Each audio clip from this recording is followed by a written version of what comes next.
Allez, bonjour les enfants, bonjour, c'est Monos et c'est pour une nouvelle vidéo pour le PVS NES Lib. Pardon. Et on va finir ce... Enfin, on va pas finir, on va continuer cette petite série. Et normalement, si vous avez vu les 3 premières vidéos, celle-là c'est la 4e, c'est la dernière, on va dire, de la première série de vidéos de la PVS NES Lib. Et je vais être honnête, avec ces 4 vidéos-là, donc l'installation, gérer un petit peu la mémoire PPU, et là, on va gérer un petit peu les sprites plus la manette.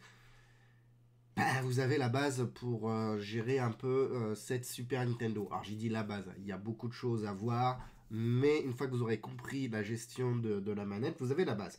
La prochaine vidéo, je la spoil, on va très certainement rentrer en détail dans l'utilitaire, le GFX, pour pouvoir convertir les images en données de la Super Nintendo. C'est une vidéo que je trouve super importante. Donc une fois que vous aurez vu la prochaine vidéo, vous êtes bien prêts. Bon allez, on va s'attaquer un petit peu à cette fameuse manette, la fameuse manette de la Super Nintendo qui est tant adorée, qui pose, on va être honnête, cette manette elle pose les bases à toutes les manettes actuelles. On a notre croix, on a notre bouton Select et Start qui est repris sur la manette NES. On a nos 4 boutons d'action on va dire. Et on a 2 petits boutons sur les 2 petites gâchettes, droite et gauche, ce qui nous fait un pad convivial avec assez de boutons pour une Super Nintendo. Même, je vais être honnête, pour tous les jeux actuels, en 2D, les jeux 2D, c'est nickel, ça marche très bien. Et rien qu'avec cette manette, vous faites ce que vous voulez. Allez, on va la programmer. La croix directionnelle YXBA, L et R. Voilà, donc ça c'est pour vous donner un petit peu l'idée des numéros des boutons. Hop là. Comme toujours, n'hésitez pas à aller voir l'aide. L'aide est ici. On a toutes les fonctions du PVS NES Lib. On peut voir qu'on a une petite défine qui s'appelle pad current. On peut voir ici on a des énumérations et on a les numéros de touche. KA, KB, K-Select, K-Star, K-Right, K-Left, K-Down, K-Up, K-R, K-L, X et le KY. Voilà, donc déjà on pose les bases pour savoir comment utiliser au moins les touches de la manette. On a aussi ici des petites fonctions pour savoir si la touche est enfoncée, si la touche est relevée, pour effacer ce qu'il faut par là. Et voilà. Et surtout, on a ici un pad current avec une valeur. Et chose très intéressante, c'est que la Super Nintendo, on peut gérer les 5 manettes. Oui, vous avez bien entendu, les 5 manettes. Si vous avez un multiplayer de connecté, vous pouvez monter à 5 manettes, donc de 0 à 4. Ce qui nous fait bien 5 valeurs. Ça renvoie à Unciate Short. Et puis, on va s'amuser avec tout ça. Donc là, on récupère tous les types de boutons qui sont ici, du KA au KZ, on peut regarder par là. Et puis après on a des fonctions, d'autres types de fonctions. Alors nous on va travailler avec le pad current. Après c'est à vous de tester les autres options. Allez c'est parti, on va aller en programmation. On va exactement reprendre le même code pour nos sprites. Ce qu'on a besoin c'est qu'on va changer tout simplement la position X et la position Y de notre sprite par rapport à ce qu'on va utiliser la manette, tout simplement. Voilà. Donc, ce qu'on va faire ici, on va se faire des multiples conditions pour le plaisir. On va utiliser if. On va aller chercher. Ou alors ce qu'on va faire. Allez, on va se faire un Unciate Short ici. Parce que ça renvoie un short qu'on va appeler pad 0. Voilà. Et dans notre boucle, notre pad 0, on va l'appeler donc pad current et on va appeler la manette numéro 0. Voilà. Donc au début de chaque boucle, on récupère l'entrée de la manette. Facile, hein. À partir de là, on va peut-être réussir on va se faire un petit switch. Donc switch pad 0.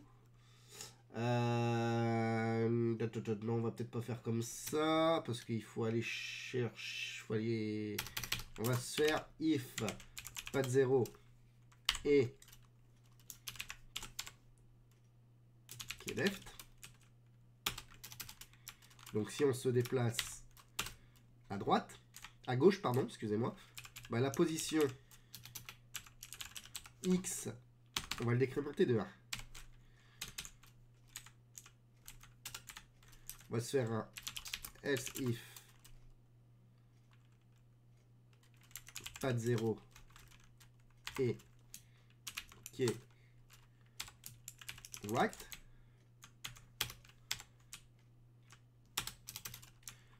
On va faire position x plus, pardon. Voilà, on va faire la même chose. Hop, ça là, j'ai oublié de... Là, faut bien mettre le et, hein, parce qu'on teste la valeur ici, plus on lui ajoute... Enfin, on fait une... voilà.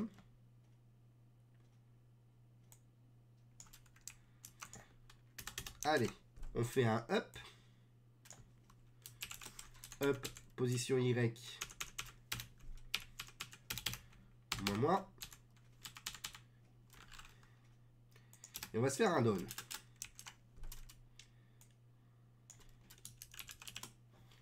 Position Y. Plus. On n'a pas fait notre variable position Y, mais c'est pas grave.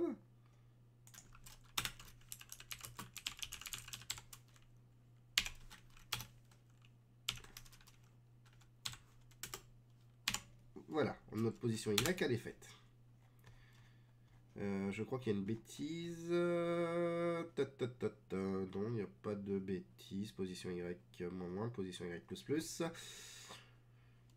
On va dégager le contrôle, c'est pas bien grave. On attend le where blank et puis bah, ici, bah, on va injecter la position Y. Pareil en haut, position X, position Y. Je sauvegarde. S'il veut bien me sauvegarder. C'est bon. On va aller... Hop, je vais compiler le bousin. C'est bon. Je vais lancer l'émulateur. Voilà, on a notre sprite qui est en 0, 0, ce qui est tout à fait normal. Je prends ma manette de jeu, bon, vous n'allez pas voir. Puis on va le déplacer en utilisant les 4 touches de la manette. Je me déplace à droite, je me déplace à gauche, je me déplace en haut, en bas. Bien sûr, je sors de l'écran visible, mais c'est pas grave. Et on va aller regarder un petit peu le setting. On va aller voir le debugger. On va aller voir un petit peu les sprites. Hein. Nous, on est en train d'afficher le sprite 1. La position 38-34. Je me fais un auto-adapt. Je mets ça ici. Je reprends un... Hop. Et on va aller voir ça. Voilà, donc je déplace bien. Voilà, donc il y a bien un petit déplacement de nos sprites au pixel près, même si là on voit pas le pixel près, c'est le temps que ce logiciel se mette à jour. Il y a une petite latence, on va dire. Mais voilà, donc ben, vous savez maintenant utiliser le pad, en tout cas très simplement. Alors je peux pas faire de diagonale, malheureusement.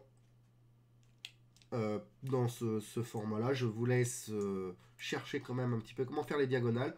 Mais en tout cas, vous récupérez dans une variable de type short le contenu de pad current 0. Puis avec ça, vous pouvez travailler.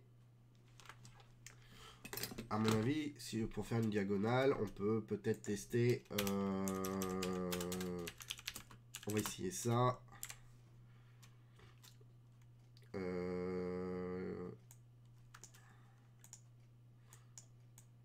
Alors, je ne sais pas si ça va le faire.